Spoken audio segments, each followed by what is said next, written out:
Hi hello welcome to my channel Tulasi Vikram.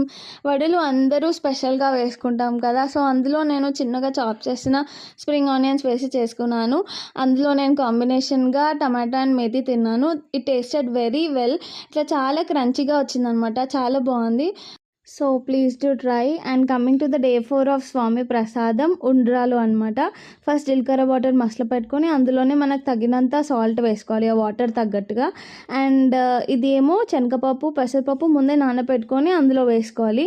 And then అవి కూడా కొంచెం బాయిల్ అయ్యాక ఒక గ్లాస్ రైస్ మనం నార్మల్గా గ్రైండ్ చేసుకోవాలి, లైక్ దొడ్డు ఉప్మా రవ్వ లాగా ఉండాలి. ఆ కన్సిస్టెన్సీలో ఉన్నప్పుడే ఆ పౌడర్ని వాటర్ మసిలేటప్పుడు అందులో వేసి బాగా కుక్ చేసుకోవాలి. అండ్ లాస్ట్లో నేను నెయ్యి వేసుకున్నాను 2 టేబుల్ స్పూన్స్. ఇట్లా ముద్ద కట్టేటప్పుడు పెడితే ఓన్లీ ముద్దకే ఉంటుంది, సో అందులో కుక్ అవుతే ఇంకా టేస్ట్ ఉంటుందని. సో అది సేమ్ ఉగ్గులాగా అనిపించింది, చిన్నపిల్లలు తినే ఉగ్గులాగా బాగుండే. ప్లీజ్